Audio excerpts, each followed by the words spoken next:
Hello everyone, welcome back to Raj talks. Karuppan writer director RJ Balaji, നടിപ്പിൻ നായകൻ Suriya after retro. പുള്ളിയുടെ കഴിഞ്ഞ കുറേ കാലം തിയേറ്ററിക്കൽ പടങ്ങൾ എടുത്ത് നോക്കി കഴിഞ്ഞു കഴിഞ്ഞാൽ തൻ്റേതല്ലാത്ത കാരണങ്ങൾ, പുള്ളിയുടെ ഒരു പ്രശ്നമല്ല. പുള്ളിയുടെ ആക്ടിങ് ഒക്കെ സ്പോട്ട് ഓൺ ആണ്. പുള്ളി ഒരു എസ്റ്റാബ്ലിഷ്ഡ് ആക്ടറാണ്. പുള്ളിയുടെ ഒരു കംബാക്ക് മൂവി എന്നൊന്നും പറയാൻ ഒന്നുമില്ല. കാരണം പുള്ളി ഓൾറെഡി പ്രൂവൺ ആണ്. അഭിനയിക്കുന്ന പടങ്ങളിൽ ഇനി പടം ഫ്ലോപ്പ് ആയാലും പുള്ളിയുടെ പെർഫോമൻസ് അടിപൊളിയാണ്. ജസ്റ്റ് എ മാറ്റർ ഓഫ് എന്താ പറയാ, റൈറ്റ് മൂവി എന്നൊക്കെ പറയില്ലേ, അതായിരിക്കും കറുപ്പൻ. അല്ലെങ്കിൽ ഒരു തിയേറ്ററിക്കൽ ബ്ലോക്ക് ബസ്റ്റർ. കാരണം പുള്ളിയുടെ രണ്ട് കിടിലം പടങ്ങൾ, സുരാരി പോട്ടും ജയ് ഭീമും, അത് OTT റിലീസുകളാണ്. അത് തിയേറ്ററിൽ ഇറങ്ങുന്ന ഒരു പക്ഷേ ഡിഫറെന്റ് ആയിരിക്കും അതിന്റെ ജാതകം എന്ന് തോന്നുന്നു, അറിയില്ല. പക്ഷെ ഒരു തിയേറ്ററിക്കൽ ഹിറ്റില്ല. പുള്ളിക്ക് ഒരു block buster as an actor തമിഴ്നാട്ടിൽ എല്ലാവിടെയും എവിടെയും ആക്ടറിന് ഒരു ബ്ലോക്ക് ബസ്റ്റർ വേണമല്ലോ, അത് പുള്ളിക്ക് കിട്ടിയില്ല. സോ ഈ പടം അത് ക്രാക്ക് ചെയ്യുമെന്ന് വിചാരിച്ചിടത്ത് എനിക്ക് തോന്നുന്നു ഇത്തവണയും അത് നടന്നിട്ടില്ല ഗൈസ്. ഇത് എൻ്റെ മാത്രം അഭിപ്രായമാണ്. കാര്യം അങ്ങനെ പറയാമെന്ന് വെച്ചാൽ ചിലപ്പോൾ ഇത് ഡിഫറെൻ്റ് ആയിരിക്കാം. എനിക്ക് ഈ പടമായിട്ട് ഒരു പ്രത്യേകിച്ച് സെക്കൻഡ് ഹാഫിന് ശേഷം ഒട്ടും ഒരു കണക്ഷൻ എനിക്ക് ഫീൽ ചെയ്തില്ല. ഞാൻ ഇതിൻ്റെ ഒരു കഥാപശ്ചാത്തലം എന്ന് പറഞ്ഞാൽ ട്രെയിലർ കണ്ടവർക്ക് അത്യാവശ്യം അറിയാം. സൂര്യയുടെ ക്യാരക്ടർ എന്ന് പറയുന്നത് ഒരു ദൈവികമായിട്ടുള്ള ഒരു പവർ, അങ്ങനെ പവറുള്ള ഒരു ദൈവമാണ് ശരിക്കും. വേട്ടൈ കറുപ്പൻ എന്ന് പറഞ്ഞിട്ട് ആ ക്യാരക്ടറൊക്കെ ഫസ്റ്റ് കാണിക്കുന്നതും അതിൻ്റെ ഒരു അനിമേഷൻ വർക്കും കാര്യങ്ങളും സൂര്യ അഭിനയിച്ചിരിക്കുന്ന ഒരു രീതിയും വന്നിട്ടൊരു അലർച്ചയും പരിപാടികളും ഒക്കെ ഉണ്ട്. ആ അലർച്ച കേൾക്കുമ്പോൾ ആദ്യം ഒരു കങ്കുവ ഫീൽ കിട്ടും. പക്ഷെ അങ്ങനല്ല, ആ പരിപാടിയൊക്കെ സൂര്യ നല്ല വൃത്തിക്ക് ചെയ്തിട്ടുണ്ട്. സൂര്യയുടെ ഒരു ഇൻട്രൊഡക്ഷനും കാര്യങ്ങളും, ദൈവമായിട്ട് വരുന്ന ആ ഇൻട്രൊഡക്ഷനും കാര്യങ്ങളൊക്കെയുണ്ട്. നമ്മുടെ ഡോക്ടർ സ്ട്രേഞ്ചിലെ ആ തീപ്പൊരി വട്ടമില്ലേ, ആ സംഭവങ്ങളൊക്കെ ഇതിനകത്ത് വന്നിട്ടുണ്ട്. But still it not bad. അങ്ങനെ അങ്ങ് കോപ്പി അടിച്ചതല്ല. അപ്പോൾ അങ്ങനെയൊക്കെ വന്ന് ഈ പരിപാടിയൊക്കെ അങ്ങ് എസ്റ്റാബ്ലിഷ് ആയി. RJ ബാലാജിയുടെ ബേബി കണ്ണൻ BK എന്ന് പറയുന്ന കോർട്ടിനെ തന്നെ അടക്കി ഭരിച്ച് കോർട്ടിലെ എല്ലാ വിധികളും അവിടെ വരുന്ന എല്ലാ കേസുകളും പുള്ളിയിലൂടെ പോവുകയും അങ്ങനെ ഒരു അൺറിയലിസ്റ്റിക് വേൾഡ് ആണ് സെറ്റപ്പ് ചെയ്തിരിക്കുന്നത്. അതിലൊരു ഫാന്റസി എലിമെന്റും കൂടെ വന്നിട്ട് ദൈവവും സൂര്യയുടെ ദൈവം ക്യാരക്ടറും ബേബി കണ്ണന്റെ രണ്ടുപേരും തമ്മിലുള്ള ക്ലാഷ്, ഇതിന്റെ ഇടയ്ക്ക് വരുന്ന ഒരുപാട് ക്യാരക്ടേഴ്സ്, അനീതി നടക്കുന്നു എന്ന് കാണിക്കാൻ വേണ്ടിയിട്ട് ഇന്ദ്രൻ സേട്ടന്റെയും അനഘയുടെയും ക്യാരക്ടർ, അവരൊക്കെ ആക്ടിങ്ങിൽ എല്ലാവരും സ്പോട്ടാണ്. എല്ലാവരും നല്ല രസമായിട്ട് ചെറിയ ചെറിയ നുവാൻസസ് ഒക്കെ പിടിച്ച് നമ്മളെ ഇമോഷണൽ കണക്ട് ചെയ്യാൻ വേണ്ടിയിട്ട് കൊണ്ടുവരുന്ന കഥാപാത്രമാണെന്നറിയാം.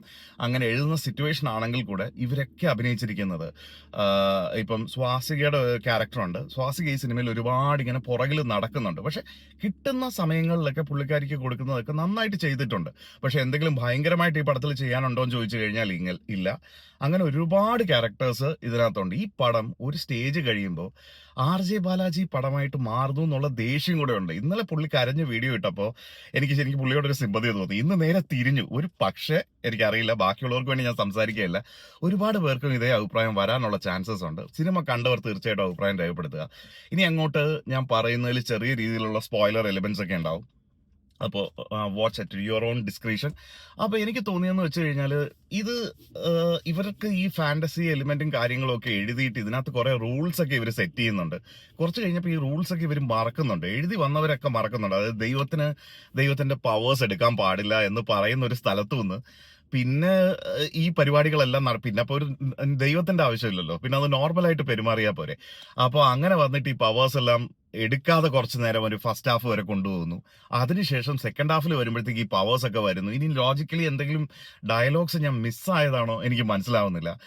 അങ്ങനെ അങ്ങനെ ഈ പടം ഇങ്ങനെ പൊക്കോണ്ടിരിക്കുകയാണ്. ചില സമയത്ത് RJ ബാലാജിയുടെ ഇതുവരെയുള്ള ഫിലിമോഗ്രാഫി നോക്കിക്കഴിഞ്ഞാൽ LKG, വീട്ടിലെ വിശേഷം, അത് മറ്റേ ബദായ് ഹോ എന്ന് പറഞ്ഞ ഹിന്ദിയുടെ റീമേക്കാണ്.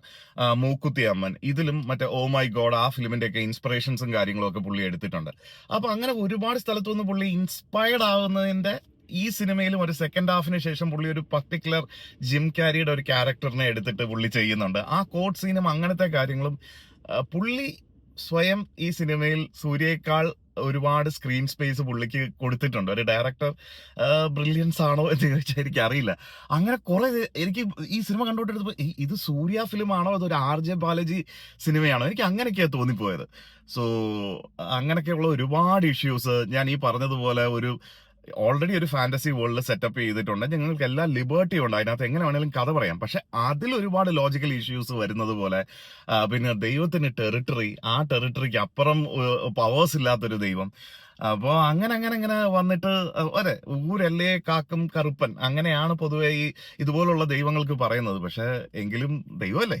അപ്പൊ അങ്ങനെയൊക്കെയുള്ള കുറെ ഇഷ്യൂസും കാര്യങ്ങളുമായിട്ടൊക്കെ, പക്ഷെ സൂര്യ വരുന്ന സീനുകളിലും എനിക്ക് ആദ്യം വരുന്ന ഇൻട്രൊഡക്ഷനിലെ ബാക്ക്ഗ്രൗണ്ട് സ്കോർ പോലും നമുക്കൊരു ആ ഒരു പമ്പ് തരുന്നില്ല. പക്ഷെ സൂര്യ നല്ല രസമുണ്ട്.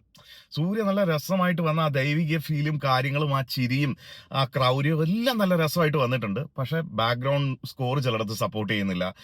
ആ, മറ്റേ ഉം, എന്താ പറയാ, ഗോഡ് മോഡ് എന്ന് പറഞ്ഞ പാട്ട് അത് യൂസ് ചെയ്തിരിക്കുന്ന സ്ഥലങ്ങൾ വളരെ കുറവാണ്. അത് ഓൾറെഡി എസ്റ്റാബ്ലിഷ് ആയി എല്ലാവർക്കും വന്ന ഒരു സാധനം ഇവർക്ക് പിന്നെ വേണമെങ്കിലും ആ മ്യൂസിക് ചെയ്തുകൂടായിരുന്നോ, ചേർത്തുകൂടായിരുന്നോ, എനിക്കറിയില്ല.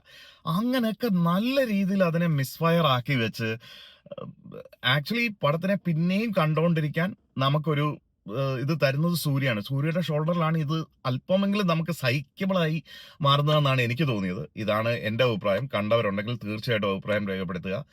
സൂര്യയ്ക്ക് ഒരു ബ്ലോക്ക് ബസ്റ്റർ അല്ലെങ്കിൽ അങ്ങനത്തെ ഒരു ഇതിന് വേണ്ടിയിട്ട് ഇനിയും കാത്തിരിക്കേണ്ടിയിരിക്കുന്നു എന്നാണ് എനിക്ക് തോന്നുന്നത്. So sad. വളരെ വളരെ വളരെ വിഷമകരം. ഇതൊരു വളരെ മോശം എക്സ്പീരിയൻസ് ആയി. പ്രത്യേകിച്ചും സെക്കൻഡ് ഹാഫ് ഒരുപാട് സിനിമകളുടെ റെഫറൻസ് കാര്യങ്ങള്, സൂര്യയുടെ തന്നെ പല പല റെഫറൻസ് അതൊക്കെ വരുന്നുണ്ട്. നമുക്ക് എക്സ്പെക്റ്റും ചെയ്യാം സംഭവങ്ങളൊക്കെ വരുമ്പോൾ. ലിയോയുടെ റെഫറൻസ്, അങ്ങനെ എന്തൊക്കെയോ സാധനങ്ങൾ ഇതിനകത്ത് കൊണ്ടുവന്ന് കുത്തി നിറച്ചിട്ടുണ്ട്. ജിം ക്യാരിയുടെ നേരത്തെ പറഞ്ഞ ലയർ ലയർ എന്ന് പറഞ്ഞതിന്റെ ഒരു റെഫറൻസും കാര്യങ്ങളും ഒക്കെ എടുത്ത് ഇതിനകത്ത് ചെയ്തിട്ടുണ്ട്. എന്തിനായിരുന്നു ഇതൊക്കെ? ശ്ശേ, ഇത് ഒരു വല്ലാത്ത ഡിസപ്പോയിന്റ്മെന്റ് ആയിപ്പോയി. എനിക്കറിയില്ലടേ. ആർക്കെങ്കിലും നന്നായിട്ട് ഇത് കത്തിയിട്ടുണ്ടെങ്കിൽ തീർച്ചയായിട്ടും ഇങ്ങനെ ചെയ്ത റിവ്യൂ മോശമാണെന്ന് പറഞ്ഞിട്ട് കമന്റ് ഇട്ടാലും ഐ ഡോണ്ട് കെയർ. ആർക്കെങ്കിലും ഒക്കെ ഇത് വർക്കായാൽ definitely I will be happy. പക്ഷെ എന്നെ സംബന്ധിച്ചിടത്തോളം എനിക്കിത് ഒട്ടും തന്നെ വർക്കായില്ല.